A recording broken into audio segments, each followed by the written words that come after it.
1999 के बाद से आज तक मालेगांव शहर अपनी बुनियादी सहूलत के लिए तरस रहा है। इसके साथ साथ मैं जो देख रही हूं सामाजिक गिरावट का होना बहुत दुख की बात है।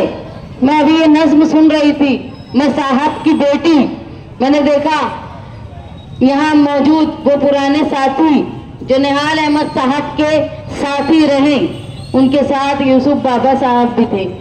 उनकी आंखों में आंसू आ गया, वो बैठ गए। मैंने बोला कि उनको बैठा दो। ये नहीं, बेटी लफ्ज ये इतना मुकद्दस है, इतना प्यारा है कि मेरे ख्याल से हर कोई इसकी अहमियत को समझता है और इसकी बेटी लफ्ज की इज्जत ये मालेगांव ही नहीं पूरी दुनिया, पूरा आलम करता है। मैं वही बेटी इस स्टेज से आपको ये बताना चाहती हूँ कि मेरे मुखालिफ में जो दो लोग इलेक्शन लड़ रहे हैं, चाहे वो आलिम हो चाहे वो हाफिज हो, अल्लाह के वास्ते अपने स्टेज से किसी की बेटी, किसी के एरिया का नाम लेके, मोहल्ले का नाम लेके तुम लोग अपने सियासी फायदे के लिए किसी बेटी की इज्जत मत खराब करो।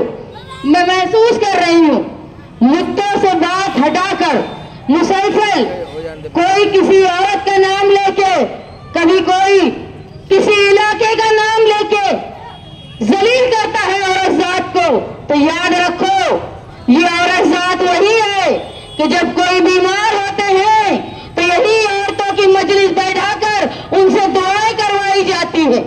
लेकिन तुम्हारे स्टेज से तुम औरत का नाम लेते हो, औरत जात को, किसी की बेटी को तुम जलील करते हो, किसी पर इल्जाम लगाते हो सिर्फ इसलिए कि एक दूसरे को जलील किया जाए, सियासी फायदा उठाया जाए।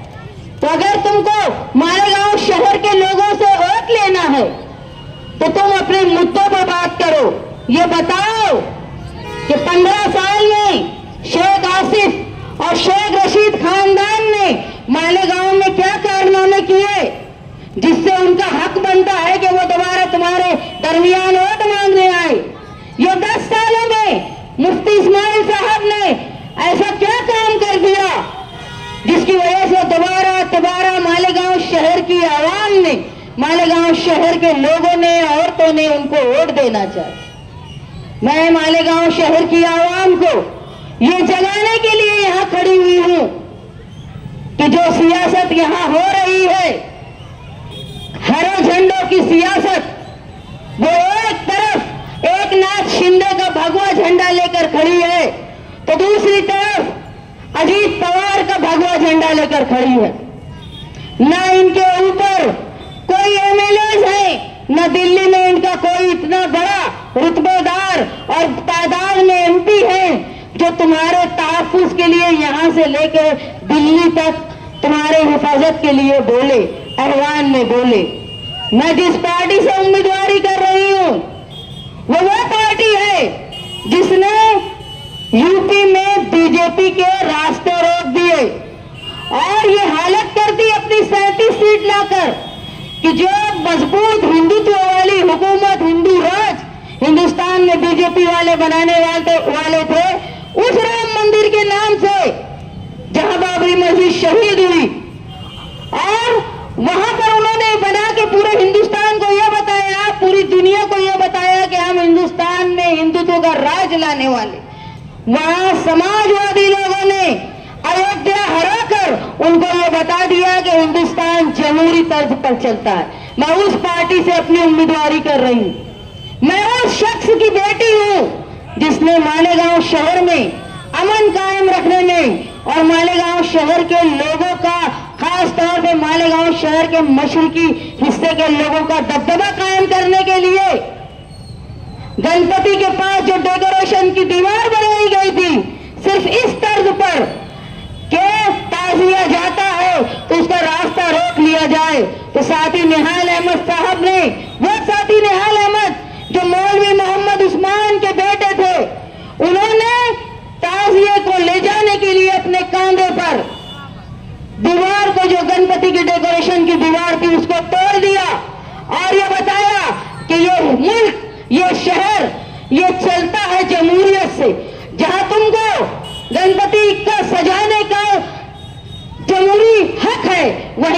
ताज़िया ले जाने का भी हक है।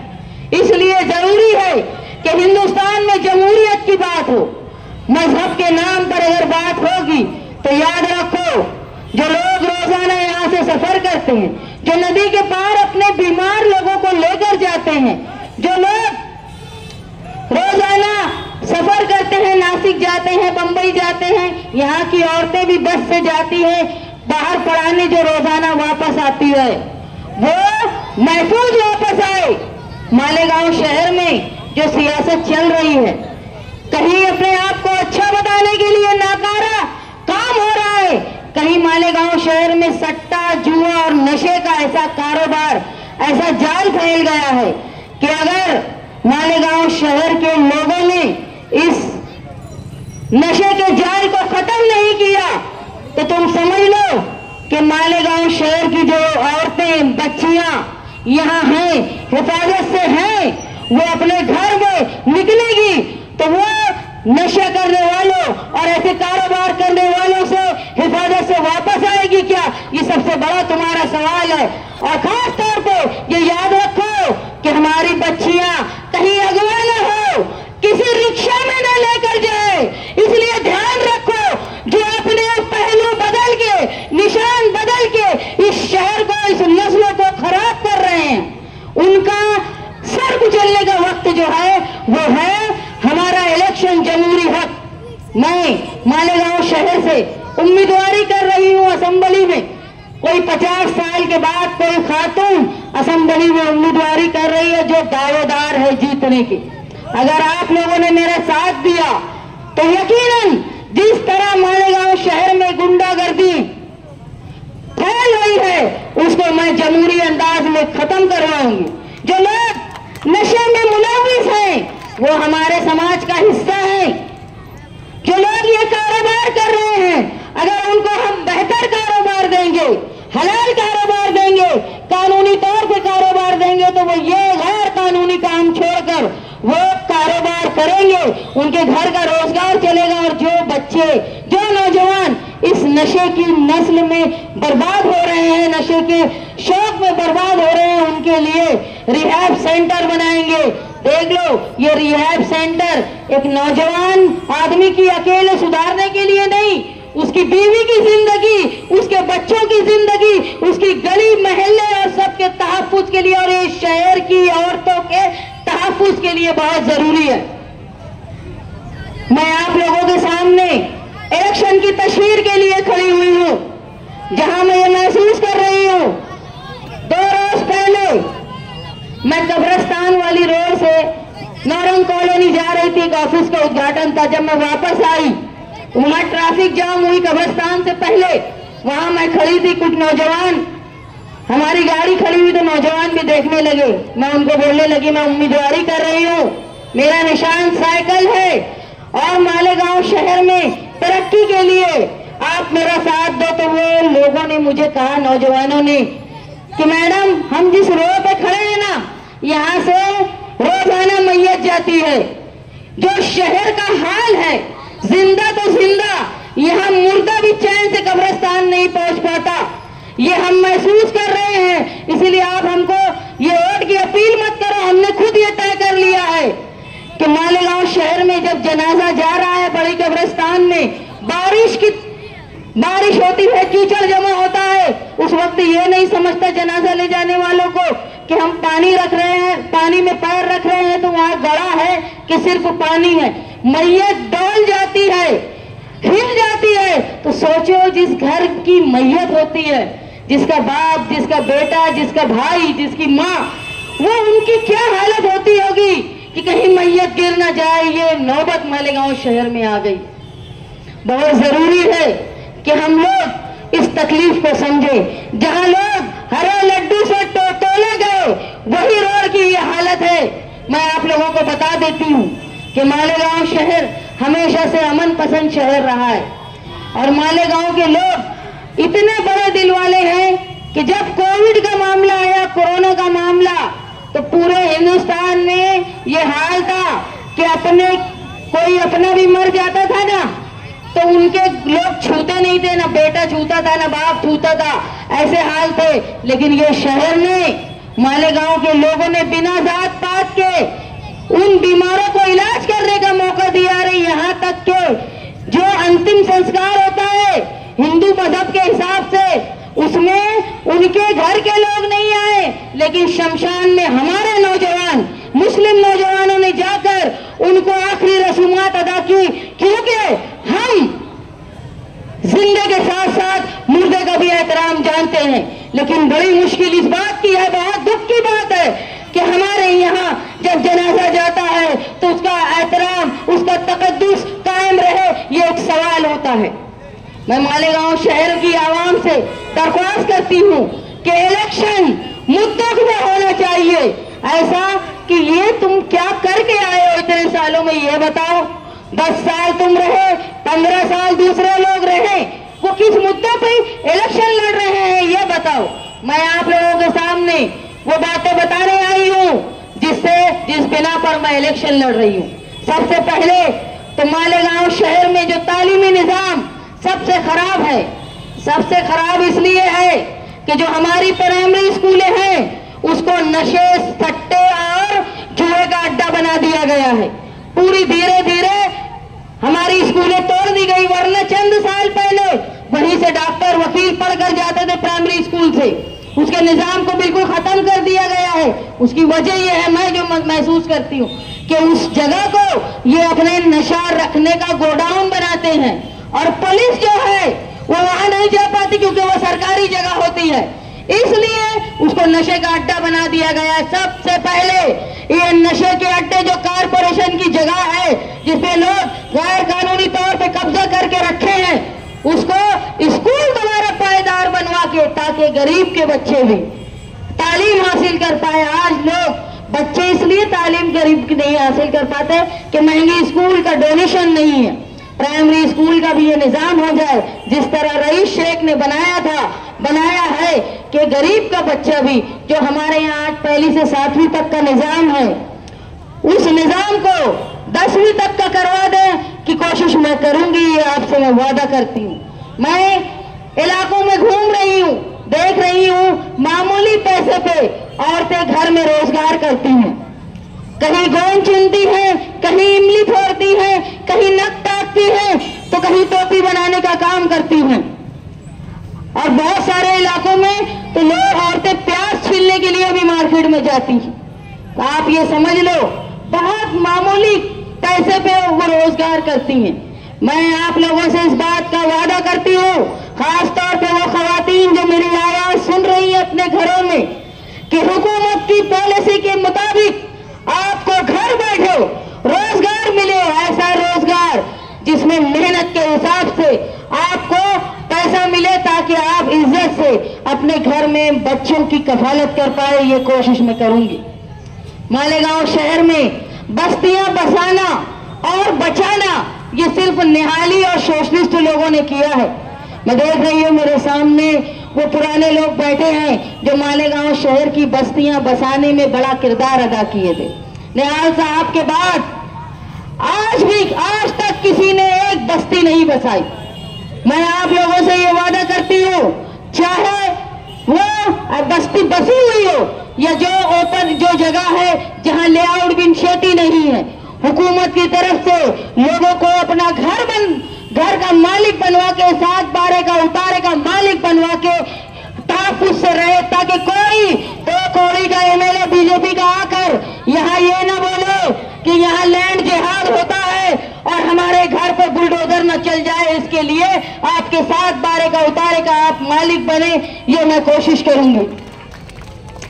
मालेगांव शहर में आज मैं देखती हूँ कि कई सैकड़ों लोग ऐसे हैं जो किराए के घर में रहते हैं और अपने खानदान की कफालत करते हैं। मामूली से मजदूर रहने के बाद वो घर की कफालत करना, किराया देना और अपने बच्चों को तालीम देना, ये बड़ा मुश्किल काम होता है।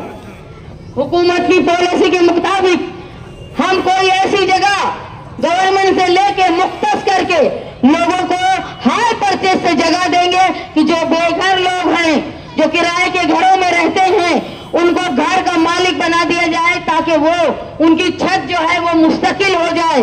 और जो बेवा तलाकशुदा औरतें औरतें अकेले अपनी जिंदगी गुजारती हैं, किराए के घर में वो घर की मालकिन होके अपनी बच्चियों को इज्जत से घर में रख पाए, ये कोशिश मैं करूंगी। आज आप देखते हैं परेशान है लोग, पीला कार्ड नहीं बनता। साथी निहाल अहमद साहब ने मालेगांव शहर में 42,000 पीले कार्ड बनवाए। साथी निहाल अहमद साहब के बाद किसी एमएलए की ये ताकत नहीं थी कि इतने बड़े पैमाने पर किसी मुफलिस, गरीब और मुस्तहिक का पीला कार्ड बनवा पाए। और उसके बरखिलाफ जो केसरी कार्ड पर लोगों को अनाज मिलता था, वो अनाज भी बंद हो गया। मैं आपसे इस बात का वादा करती हूं, जिस तरह दही इलाकों में केसरी कार्ड पर गेहूं, चावल, शक्कर, तेल वो मिलता है, वैसे ही साथी निहाल अहमद साहब के दौर में जिस तरह मिला करता था, उसको वापस बहाल करके मालेगांव शहर में जो एक जेरोक्स के काम आता है राशन कार्ड, उस पे अनाज मिले, केसरी कार्ड, ये कोशिश मैं करूंगी। मालेगांव शहर में आज आप देखेंगे नौजवान जो पावर लूम में कारोबार के अलावा दूसरा काम करना चाहते हैं, दूसरी नौकरी करना चाहते हैं, लेकिन उनको रोजगार का मौका नहीं है। न यहाँ कोई फैक्ट्री है, न कोई इंडस्ट्री है।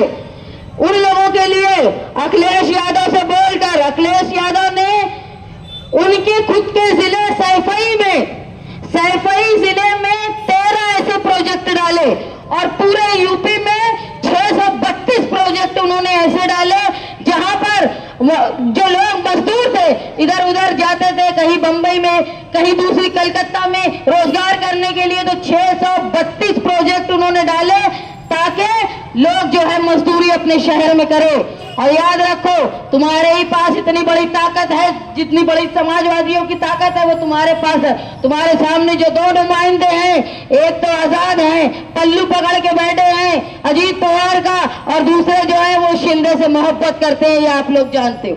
सिर्फ अखिलेश यादव ही एक ऐसे लीडर हैं जो तुम्हारे शहर में प्रोजेक्ट लाने में मदद करेंगे। जो लोग बंबई में, पूना में, इचल करंजी में मजदूरी करने जाते और अपने घर में मैयत में वो नहीं आ पाते, रात रात भर मैयत उनके लिए रुकी रहती, वो दोबारा अपने शहर में इज्जत से रोजगार करे, कंपनी में मजदूरी करे, मैनेजरी करे, ऐसा मैं काम करूंगी। इस बात का मैं आपसे वादा करती हूँ। मालेगांव शहर में आप देखेंगे पानी का निजाम इतना खराब है कि दिन भर औरतें, जिस दिन नल आता है, एक तो नल आता है 2 दिन के बाद, हमारा डैम खुद का होते हुए आज दूसरे अपनी सियासी ताकत के लिए, मेयर बनने के लिए मालेगांव शहर का पानी बेच दिए।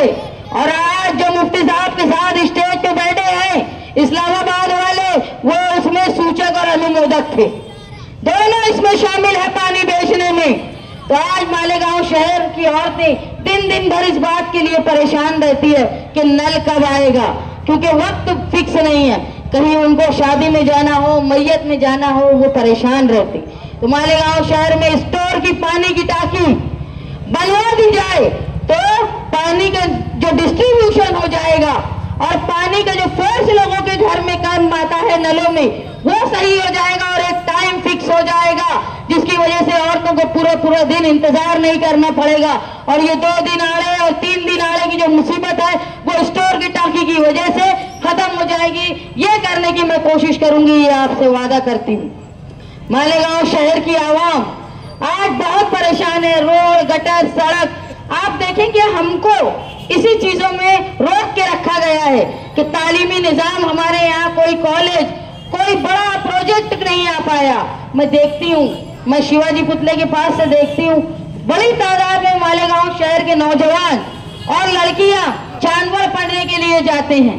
आप समझ लो कि ये जो हरे झंडे की सियासत मालेगांव में हो रही है ना, ये जो लड़कियां जा रही है बसों से रोज पढ़ने के लिए, ये जो लड़के जा रहे हैं मुस्लिम, ये हरे झंडे की सियासत है। ये यूट्यूब पर अतराफ के लोग भी देखते हैं, सरपसंद लोग भी देखते हैं, जो यहाँ नारेबाजी होती है। ऐसा ना हो कि तुम्हारी सियासी फायदा उठाने के लिए जो तुम मजहबी बातें कर रहे हो, इसकी वजह से इन बच्चियों पर कोई इज्जत का हमला हो जाए, वो बच्चों पर जो लड़के जा रहे हैं उनके ऊपर कोई मॉब लिंचिंग हो जाए। ये जो लानत है सियासत में मजहब की, इसको खत्म करो। और जो मालेगांव शहर में ही अगर हम कॉलेज देकर आ जाते हैं तो हमारी बच्चियां और बच्चों को दूर जाने की कोशिश, दूर जाने का जो मसला है वो खत्म हो जाएगा। जिस तरह साथी निहाल अहमद साहब ने मालेगांव शहर में फार्मेसी कॉलेज लाया और जो घर घर गली गली आज मेडिकल स्टोर है, वो तोहफा साथी निहाल अहमद साहब का। इसी तरह मैं आपसे वादा करती हूँ कि ऐसी कॉलेजेस जो बच्चे बाहर पढ़ने के लिए जाते हैं वो इज्जत से, हिफाजत से अपने शहर में पढ़ पाए, ये कोशिश मैं करूंगी। ये मेरे मंशूर में मालेगांव शहर में 12 नवंबर जैसे वाकयात होते हैं, जहां हुजूर की शान में गुस्ताखी के खिलाफ लोग जमा होते हैं और अपना एहतजाज जमहूरी तर्ज पर दर्ज करवाते हैं, लेकिन पुलिस, साथी निहाल अहमद साहब ने कहा था सालों पहले कि पुलिस की गोली को आंख होती है और वो सिर्फ मुसलमान का सीना पहचानती है, वैसे ही पुलिस की कलम को भी आंख होती है और वो सिर्फ FIR मुसलमान के नाम पर करती है, वरना बड़े बड़े वाकयात होते हैं जहां FIR भी दर्ज नहीं होती। तो जो पुलिस की आज गुंडागर्दी है कि मामूली 2 घरों में अगर लड़ाई होती है, दोनों के बीच में कंप्रोमाइज भी हो जाता है, दोनों पार्टी जाके पुलिस स्टेशन में बोलती हैं कि हमको हमारा मामला जो है वो खत्म हो गया, तब भी पुलिस उनको परेशान करती है। इसलिए क्योंकि सियासी नुमाइंदे का इस पर पुलिस डिपार्टमेंट पर दबदबा नहीं है। दूसरा ये कि कहीं ना कहीं इनके